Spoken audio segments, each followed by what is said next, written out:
Boa noite a todos. Ficou muito melhor, muito melhor. Agradecendo a casa pelo convite, mais uma vez é uma alegria grande estar aqui com vocês. E podemos bater mais um papinho sobre esses textos maravilhosos que Jesus nos mandou e que Emmanuel nos fez o grande favor, com grande alegria, de comentar para nós, nos trazendo uma visão mais ampla dessas mensagens que o Cristo nos traz. O texto que nos foi sugerido essa noite é Examinai.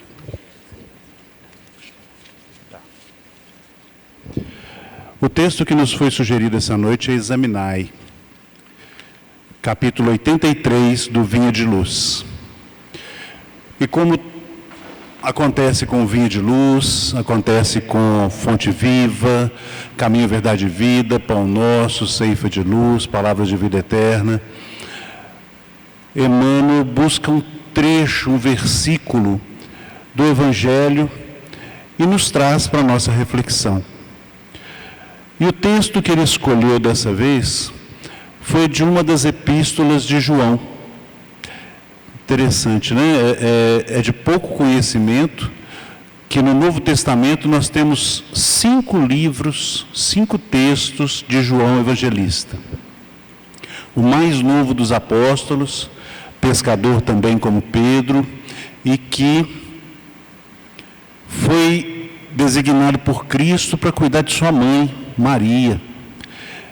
E outra coisa, outro fato interessante de João, nós sabemos que durante a crucificação, Jesus já havia previsto que Pedro o negaria 3 vezes antes que o galo cantasse. Não é verdade? Vocês lembram disso? Muito bem. Pois João o acompanhou em todo o processo, desde a sua prisão até a sua crucificação e morte. João, evangelista, esteve presente. Viveu até aproximadamente 94 anos de idade. E por volta de seus 90 anos é que escreveu o Evangelho segundo João. Após isso é que foram escritas as 3 epístolas, as 3 cartas de João, João 1, 2, 3, e mais o Apocalipse. Então são 5 livros de João dentro do Novo Testamento. Algumas pessoas questionam se as 3 cartas mais o Apocalipse foram realmente livros de João. Mas vários doutores da lei, como Orígenes e outros da Antiguidade, afirmaram veementemente que todas as características são de livros de João. E a própria Igreja, a partir do momento que aceitou colocar esses 5 livros no Testamento, no dito Novo Testamento, reconheceu a origem dos textos que estão ali. E lendo-os, a gente percebe uma semelhança muito grande do que João traz no Novo Testamento, no Evangelho, que é uma obra teologal, uma obra que traz a doutrina do Cristo, as mensagens de Cristo, para suas 3 cartas, que já não são mais teologais, mas são referenciais ao todo o trabalho de Cristo e aos ensinamentos dele. As cartas têm mais ou menos data de 95, 98 antes de Cristo, ou até 103, porque não se consegue ter uma data certinha. Isso para aqueles que defendem que elas são de João. Para aqueles que acham que elas não são de João, mas sim de discípulos de João, elas podem ser mais recentes, até 145 depois de Cristo. Mas a data é só uma observação. Acho que a grande oportunidade são as mensagens que essas cartas nos trazem. Antes da gente ir direto para o texto, eu gostaria de ler o versículo, mas depois eu gostaria que vocês me permitissem ler a carta, a segunda carta de João. Ela não é grande, são 13 versículos, então ela é uma carta curta, mas ela vai nos dar sentido para o versículo que Emmanuel nos trabalha hoje. O versículo é o 10º. Se alguém vem ter convosco e não traz esta doutrina, não o recebais em casa. Por que eu acho interessante a gente ler o texto original, ler o texto completo, antes da gente prosseguir? Porque se a gente for basear só nesse trecho, ficam algumas interrogações. Se alguém vem ter conosco, alguém quem? Qualquer um ou alguém específico? E não traz esta doutrina. Que doutrina? Que palavra? Que ensinamento? Não o recebais em casa. Que casa? Então eu acho importante a gente nos referenciar com o texto completo para que a gente possa ter uma noção melhor do que ele queria dizer. Segunda epístola de São Paulo. E epístolas são cartas, são mensagens que são levadas de Paulo, de Pedro e de tantos outros apóstolos, de Judas, não Iscariotes, o segundo Judas, de parece 3 dos 70 primeiros discípulos do Cristo. Eles encaminhavam cartas com as mensagens para as suas igrejas.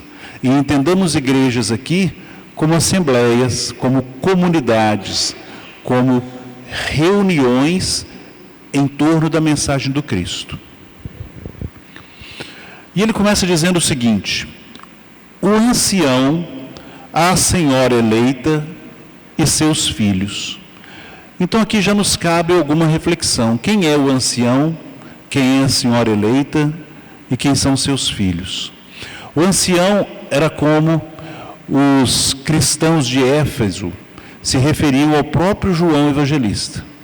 Pela sua longa idade, desencarnou com 94 anos aproximadamente, ele recebeu o título de ancião. Senhora eleita é a própria comunidade cristã, é a própria igreja que se reunia em torno das palavras de João, não só de Éfeso, mas todas as outras por onde ele andou e pregou, como fizeram todos os discípulos, inclusive por orientação de Cristo. Ide e pregai a palavra em todos os lugares.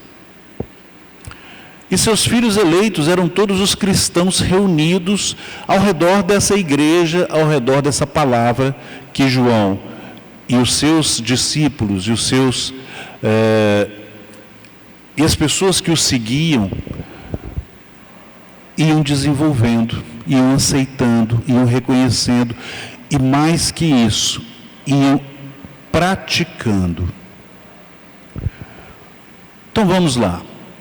O ancião, a senhora eleita e seus filhos, que amo na luz da verdade, não apenas eu, mas todos os que têm conhecimento da verdade, em virtude da verdade que permanece em nós e estará conosco para sempre. Conosco estarão a graça, a misericórdia, a paz, que nos vem de Deus Pai e de Jesus Cristo. A verdade foi a mensagem, a boa nova que o Cristo levou para cada um deles. É isso que ele chamava de verdade. Tive uma grande alegria por encontrar alguns dos teus filhos que caminham na verdade segundo o mandamento que recebemos do Pai. E agora, Senhora, eu te peço, não te escrevo com isso um mandamento novo, mas o que temos desde o começo: amemo-nos uns aos outros, nisto consiste o amor, que encaminharmos conforme seus mandamentos. Tal é o mandamento que escutastes desde o começo, para caminhardes nele. porque muitos sedutores espalharam-se pelo mundo. Eles não professam a fé na vinda de Jesus Cristo na carne. Eis o sedutor, o anticristo. Acautelai-vos, para não perder o fruto de vossas obras, mas receber total recompensa. Quem se adianta demais e não permanece na doutrina do Cristo, não possui a Deus. Aquele que permanece na doutrina é o que possui o Pai e o Filho. Se alguém vem ter convosco, sem ser portador desta doutrina, não o recebais em vossa casa, nem lhe desejais as boas-vindas. Quem lhe deseja boas-vindas, participa de suas obras más. Tenho muitas coisas para vos escrever, contudo, não quis fazê-lo com papel e tinta, porque espero ir ter convosco e falar-vos de viva voz, para que a vossa alegria seja completa. Saúdam-te os filhos de tua irmã eleita. E assim ele termina essa segunda epístola. Então percebam, a doutrina é um ensinamento do Cristo, e mais que isso, ele vai direto no amai-vos uns aos outros, que faz parte daquilo que nós conhecemos como amai-vos uns aos outros, assim como eu vos amei. Ou seja, sigamos os passos do Mestre, continuemos fazendo aquilo que o Cristo ensinou. É aí que está o grande exercício. Amai-vos uns aos outros. Aos 21 dias eu estive aqui, mais ou menos 21 dias, e lembrei de uma passagem, uma palestra muito interessante que eu havia assistido, e que fazia uma definição de amor e de amar. Amor é sentimento, é tudo aquilo que nós temos. O amor pelos filhos, o amor pela esposa, o amor pelos pais, o amor por todos, cada amor em sua graduação, mas tudo é amor, é sentimento.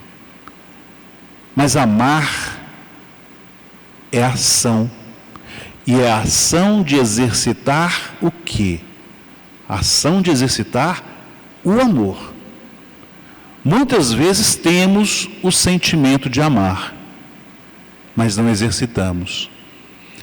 Muitas vezes temos a consideração de amar, mas não amamos. Quando João coloca essa questão, ele não faz isso aleatoriamente, como Paulo não fazia em suas cartas, como Pedro não fez em nenhuma de suas cartas, nem Tiago, menor. Todos tinham um objetivo, e João tinha um objetivo, que era renovar esse amor que naquela comunidade estava fraco, estava diminuto, estava fugindo da verdadeira essência que o Cristo colocou. Então é preciso, meus queridos, sabermos diferenciar o amor de amar. Sabemos entender o sentimento e colocá-lo em prática. E eu acho isso bacana porque a doutrina espírita fala de amor e de caridade. E muitas vezes, como o Evangelho do Segundo Espiritismo nos traz as cartas de Paulo, ele não diz, como diz o Evangelho católico, ele não diz amor, esperança, fé, esperança e amor. O Evangelho segundo o Espiritismo traz fé, esperança e caridade. Porque Herculano Pires bem definiu caridade para nós. É o amor em movimento. Caridade já não é sentimento, caridade já é uma questão de ação. Fazer caridade é executar. Ter caridade é executar. É o que João incitou a todos aqueles. Mas aí ele incitou e ensinou. Ele mostrou que muitas das vezes, e é o que Emmanuel traz para nós nesse texto 83, capítulo 83 do Vinha de Luz, que não é só uma questão de amar, é uma questão também de vigiar. E Emmanuel nos salienta a questão do vigiar. Vigiar quem? Vigiar a nós mesmos.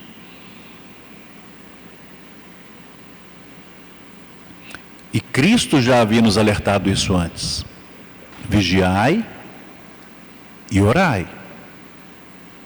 Vigiai e orai. Estai atentos. Observai, analisai, percebei tudo o que ocorre à sua volta. E João coloca: perceba se isso é bom. Perceba se isso vem de Deus. E Emmanuel faz a mesma colocação. Olha, se as pessoas vêm conversar com você, observa o que elas estão te trazendo. Observa qual mensagem elas vos trazem. E é importante isso, meus amigos. As pessoas que conversam com a gente, pela amizade, pelo carinho, pela vizinhança, pelo coleguismo de trabalho, que mensagem eles nos trazem?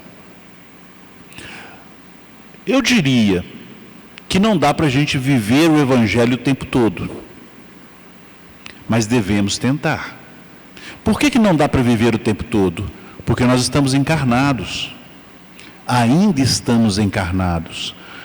Então a gente precisa alimentar, a gente precisa nos cuidar da nossa higiene, cuidar da nossa educação, mas a gente não pode esquecer de cuidar do nosso espírito. Então, quando Emmanuel diz, vigiai, é que as poucas vezes, e são poucas mesmo, as vezes em que cuidamos do nosso espírito, quando somos invigilantes, recebemos mensagens que não condizem com a mensagem do Cristo. Vocês já pararam para perceber isso? Muitas vezes um colega de trabalho vira para a gente e fala assim: se amanhã você quiser chegar atrasado, não tem problema não, eu bato cartão para você. Isso é honesto? É possível acontecer, mas é lícito? Você faz o serviço para mim hoje, porque eu vou precisar sair mais cedo, e amanhã eu faço aí, te ajudo no que você precisar. Isso é amizade? É. Mas é lícito? Uma coisa é eu colaborar, a outra coisa é eu fazer para o outro. E por aí vai. E quando alguém vira para você e fala assim: não, hoje não, aquela cesta básica que você comprou para fulano, não, senhor, faz o seguinte, me dá aquela cesta básica, eu tenho uma outra pessoa que precisa muito. Mas espera aí, você já não fez sindicância? Você já não examinou aquela pessoa? Você já não comprou a cesta para ela, baseado na necessidade dela? Por que você vai fazer isso? E por aí vão os exemplos. Eu prefiro nem entrar naquela questão da pessoa te dar maus conselhos. Porque até então, as pessoas estão fazendo isso, pensando que isso não vai fazer mal. É um falho conceito do que é permitido. Paulo já disse, tudo nos é permitido. Porém, nem tudo nos é lícito, nem tudo nos convém. Nós estamos preparados para discernir o que nos convém e o que não nos convém? Então, esse talvez seja a primeira questão da gente entender. Refletir bastante as mensagens do Cristo. Agora, estando preparado, nós praticamos isso? Nós escutamos, refletimos e aí praticamos? Os conselhos que nos são dados são sempre bons conselhos? Nós podemos dizer que existe encarnado no mundo, hoje, uma pessoa perfeita, com total sabedoria? O que vocês acham? Sim ou não? Não. Não tem. Todos nós aqui, com raríssimas exceções, e mesmo assim não podemos dizer que são perfeitos, estão aqui purgando, provando ou em missão de alguma coisa. E mesmo os que estão em missão, com exceção do Cristo, não são perfeitos. Todos nós somos perfectíveis. Temos a capacidade de nos tornarmos melhores, mas ainda não somos perfeitos. Então, como nós vamos aceitar qualquer tipo de opinião, de sugestão, de aconselhamento, sem antes passarmos pelo crivo da razão e pelo crivo do Cristo? Passar pelo crivo do Cristo é compará-los com tudo que o Cristo nos ensinou. É imaginar que, se Cristo aqui estivesse, faria isso, aceitaria isso de bom grado? Então, tudo temos que passar pelo crivo da razão e pelo crivo do Cristo, para, a partir daí, com o nosso conhecimento, com a nossa madureza e com a nossa capacidade, buscarmos seguir ou não esse caminho. Fácil assim, não é? Não é não. É muito difícil, mas a gente tem que tentar, porque faz parte do crescimento, faz parte da evolução.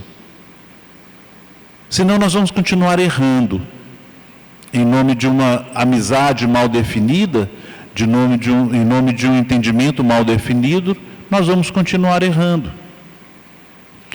É necessário abrirmos as portas, como diz o próprio João e como diz Emmanuel, as portas não das nossas casas, mas as portas dos nossos corações para aquilo que nos faz bem. Só devemos receber em nosso lar sagrado, que somos nós espíritos, aquilo que nos constrói. E Emmanuel vai além. Ele diz que não se deve abrir a porta para aquele que não nos complementa, que não nos ajuda. A reflexão de hoje não é simplesmente amar, amar, amar, porque é muito bonito, mas ela vem com o como eu devo amar, o que eu devo fazer, como eu devo seguir para prosseguir com essa ação de amar, examinando tudo que vem para mim, que me pedem, que me aconselham, que me orientam, que me sugestionam, para que eu possa fazer isso com a madureza necessária. Agora pensem bem, quem aqui faz o que o Santo Agostinho sugere no Evangelho segundo o Espiritismo? Ou seja, quem aqui de noite, antes de dormir, senta numa cadeira, ou se senta ou se deita na sua cama, e vai pensar em tudo que fez durante o dia? Tudo. Acordei, levantei, troquei de roupa, saí, encontrei com o ciclano, encontrei com o beltrano, fiz meu serviço. E nesse pensar em tudo que fez durante o dia, avalia o que foi bom e o que foi ruim. E à noite, no quarto, pensando no que fez de bom e no que fez de ruim, começa a avaliar que as coisas que não foram tão boas poderiam ter sido melhores se tomado um outro caminho. E se prepara para o dia seguinte, para exercitar, para tentar seguir esse novo caminho. Quem de nós faz isso? Eu admito que eu não faço. Mal minhas orações. Mas nas orações eu peço discernimento. Mas eu não faço essa avaliação, e é um erro meu. E, se vocês me permitem, um erro nosso, de não fazermos essa avaliação antes. O que Emmanuel nos pede é, já que você não faz o que Santo Agostinho pediu, então durante o dia, faça pontualmente, antes de aceitar ou exercer qualquer coisa. Já que de noite você não pensa no que fez de bom e no que fez de mal, pense durante o dia. Ledir, faz isso assim para mim. Só um instante. Se eu for fazer isso, vai ser bom para mim? Vai. Vai ser bom para o próximo? Vai. Então, se é bom para mim e é bom para o próximo, eu vou fazer. Simples assim. Se o que ele me pediu não for bom para mim, eu não vou fazer. Se for bom para mim, mas não for bom para o outro, eu não vou fazer. Simples assim. Examinei. É o que o Emmanuel nos orienta.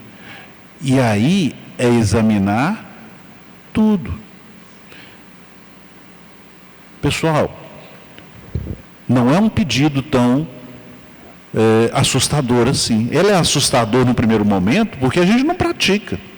Porque a gente vive no automático. Eu acho que eu já disse isso até na última vez que eu vi. A gente vai fazendo tudo e, chuta essa bola, eu chuto. Brinca comigo, brinco. Corre aqui, corro. Mas e aí? 60 anos de idade, 9 hérnias de disco, uma vértebra deslizada, 2 próteses no joelho. Vou brincar de bola e correr junto com o menino? Não tem jeito. Eu tenho que pensar antes que eu já estou com certa idade, com 2 próteses, com alguns desgastes, e não me permite mais fazer aquilo que eu fazia quando tinha 15 anos. É essa análise que Emmanuel nos pede. Eu não vou ler o texto todo não, vou deixar de dever de casa. Mas tem um pedacinho que eu adorei e grifei aqui, que já é o finalzinho. Inúmeros curiosos que se aproximam dos discípulos sinceros nada possuem além da presunção de bons faladores. Olha que frase. Emmanuel sempre soube cutucar as nossas feridas. Sempre soube. Inúmeros curiosos que se aproximam de discípulos sinceros, não é que chegam perto não, mas que se dizem discípulos sinceros, nada possuem, além da presunção de bons faladores. Nem bons faladores não são. Presunção de bons faladores. E aí, bate com o que João trouxe lá para nós. Cuidado com aqueles que se dizem discípulos do Cristo. Porque nem sempre vão saber dizer aquilo que o Cristo nos orienta. Por isso é importante a reflexão. Mas Emmanuel continua. São quase sempre grandes necessitados sobre a veste falaciosa da teoria. E se pegarmos o livro dos Espíritos, questão 100, nós vamos ver a classificação dos espíritos. E entre os espíritos que habitam mundos de expiação e provas, como o nosso, estão os pseudo-sábios, que se dizem sabedores, mas não sabem. E nós temos pseudo-sábios desencarnados e encarnados. Porque o desencarnar não torna ninguém anjo, vocês sabem disso. Não torna ninguém santo. E isso é falácia que algumas igrejas e religiões colocaram. Morreu, agora vai para o céu. Vai sentar à direita de Deus Pai. Cristo é que está lá, gente. Quando João pediu para ele e para o irmão dele ficar à direita e à esquerda do Cristo, vários dos discípulos ficaram enciumados. E o próprio Cristo disse: vocês não sabem o que estão me pedindo. Porque ainda temos uma caminhada fenomenal. O desencarnar é simplesmente desvestir esse corpo. Mas nossos pensamentos, nossas tendências, nossas dificuldades, os dons que trabalhamos durante as várias reencarnações continuam os mesmos. O que deve aumentar bastante deve ser a vergonha da gente ver tudo que fez no passado e que se prontificou a melhorar na última encarnação e não deu conta. Só isso. Do restante, continuaremos no mesmo grau de aprendizado com o qual desencarnamos. O grande pulo é aproveitarmos esses intervalos de encarne e desencarne e buscarmos o máximo possível do nosso aprendizado, para o nosso conhecimento. Aí Emmanuel continua: sem feri-los, nem escandalizá-los, é justo que o devotado aprendiz de Jesus lhes prodigalize algum motivo de reflexão séria. Olha, eu procurando uma cadeira para escorar. Por que isso? Porque aos discípulos do Cristo, a todos aqueles que se denominam cristãos, e mais especialmente a nós espíritas, cabe seguir no caminho certo. Conhece-se o bom espírita pelo esforço que ele faz em domar suas más tendências. E dentro da doutrina espírita nós temos um outro preceito que não podemos esquecer: fora da caridade não há salvação. Poxa, se alguém vem a mim trazendo um preceito com o qual eu não concorde, eu vou me calar ou vou concordar com ele só para não perder a amizade? Sigamos o que o Emmanuel disse: sem escandalizar, sem humilhar, sem feri-lo. Meu amigo, acho bacana isso que você me disse, mas se você olhar pelo prisma assim, assim, assado, se você perceber que em vez de eu ser franco demais, é melhor eu ser honesto, mas sensível à dificuldade de cada um, talvez não é a melhor forma de a gente atingir um bom resultado? Quando foi na nossa vida que agredir alguém fez ele mudar de ideia? No máximo fez mudar de ideia com relação a nós. Nossa, eu achava ele tão simpático e me bateu. No máximo. Mas não faz ninguém mudar de opinião quando é agredido ou se sente agredido. O caminho sempre foi a mansidão, a tranquilidade, mas a solidez das ideias. Cristo já nos ensinou: seja o seu sim, sim, e o seu não, não. E Emmanuel continua: desse modo, os que julgam conduzir um estandarte de suposta redenção, passam a conduzir consigo a mensagem do bem, verdadeiramente salvadora. E aí nós vamos fazer aquele papel do beija-flor no incêndio. Já escutaram essa historinha? Estava um incêndio imenso na floresta, e o elefante chegou perto para tentar ajudar, jogando água, e viu um beija-flor que ia até uma folha com algumas gotículas de água, pegava uma daquelas gotículas, ia até a floresta e jogava ela lá. Voltava, pegava mais uma gota e jogava ela lá. E aí o elefante, naquele tamanhozão todo em relação ao beija-flor, pergunta a ele: você acha que vai conseguir apagar o incêndio da floresta com esse tanto de água que você está levando? E o beija-flor respondeu: eu não vou conseguir apagar o incêndio, mas estou fazendo a minha parte. Se cada um levar a gotícula da palavra do Cristo até o incêndio daqueles que não creem, não acreditam ou não praticam, estaremos julgando a nossa contribuição para que ele mude.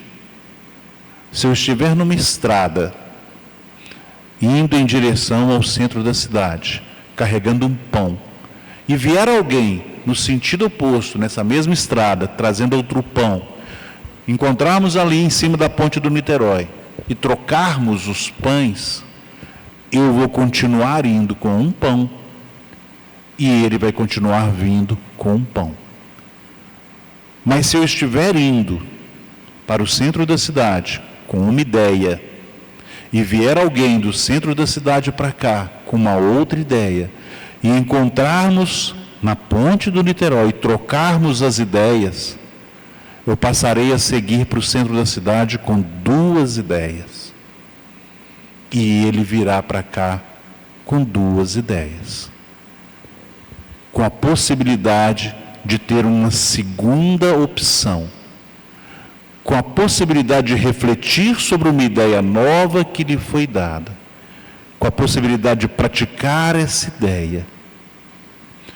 O que João e Emmanuel nos pedem é: não vacilemos diante das palavras do Cristo.